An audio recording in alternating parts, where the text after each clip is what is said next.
पूरा देश एक बार फिर से राहुल गांधी की उस सस्ती और ध्यान भटकाने वाली राजनीति का गवाह बन रही है, जिसका प्रदर्शन उन्होंने आज संसद मार्ग थाने के बाहर जो किया वो सबने देखा है। राहुल गांधी जी का आज का यह धरना न तो छात्रों के लिए है और न ही न्याय के लिए है। यह कांग्रेस पार्टी की राजनीतिक हताशा का प्रतीक है और राहुल गांधी की फुटेज खाने की भूख है। पूरा देश जानता है कि 20 जुलाई की घटना को लेकर माननीय सर्वोच्च न्यायालय ने पहले ही संज्ञान ले लिया है और पूर्व जज की अध्यक्षता में एक 5 सदस्यीय उच्च अधिकार प्राप्त समिति का गठन भी किया गया है। जब देश की सबसे बड़ी अदालत मामले की जांच कर रही है तो आज थाने के बाहर जाकर कैमरे के सामने बैठकर राहुल गांधी क्या साबित करना चाहते हैं? क्या नेता प्रतिपक्ष का देश की न्यायपालिका पर विश्वास नहीं है क्या? सच्चाई यह है कि राहुल गांधी खुद को सुर्खियों में जिंदा रखने के लिए यह कैमरा जीवी ड्रामा कर रहे हैं।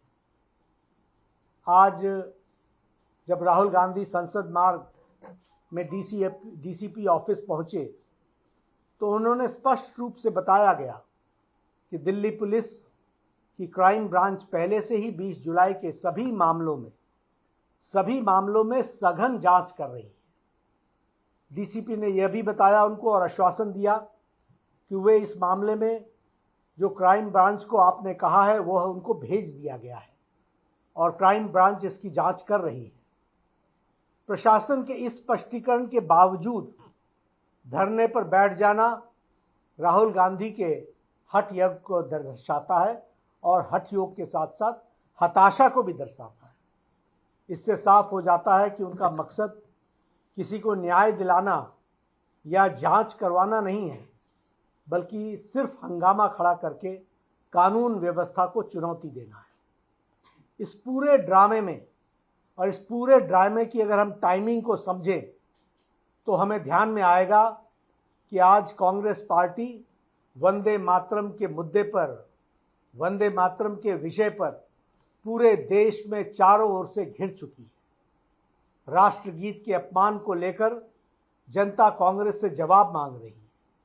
कांग्रेस के एक बड़े नेता तिरंगे वाले केक को काटते हुए दिखाई दे रहे हैं अपनी इसी राष्ट्र विरोधी चेहरे को छिपाने के लिए, और इस जो भारी फजीयत हुई है उससे ध्यान भटकाने के लिए राहुल गांधी ने आनन फानन में यह ध्यान भटकाने का यह नया ड्रामा रचा है। राहुल गांधी लोकतंत्र और बहस की बड़ी बड़ी बातें करते हैं, लेकिन जब देश के माननीय गृह मंत्री जी ने संसद में उन्हें सीधी चुनौती दी कि आइए संसद में बैठिए, संसद में चर्चा कीजिए, हम हर मुद्दे पर चर्चा करने के लिए तैयार हैं, तो वो पूरी की पूरी कांग्रेस पार्टी संसद की चर्चा से भाग खड़ी हुई। संसद के पटल पर जवाब देने की हिम्मत नहीं है, इसलिए सड़क पर बैठकर नौटंकी की जा रही है।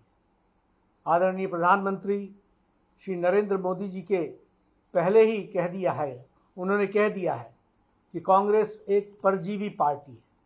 जो भी पार्टी कांग्रेस के साथ जुड़ती है उससे वो ताकत लेती है और उसी पार्टी को समाप्त कर देती है। अब कांग्रेस पार्टी बच्चों और छात्रों के भविष्य को भी खत्म करने पर आमदा है।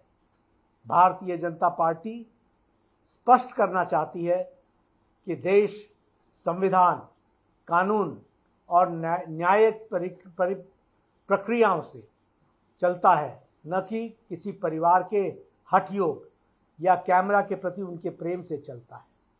नहीं, राहुल गांधी को यह समझ लेना चाहिए कि जनता उनके इस हिट एंड रन वाले रवैये को और राजनीतिक पाखंड को भली भांति पहचान चुकी है। वह चाहे जितना ड्रामा कर लें, कांग्रेस अपने पापों और उसकी जवाबदेही से भाग नहीं सकती है। जनता उनसे जवाब मांग रही है और उनको जनता को जवाब देना पड़ेगा।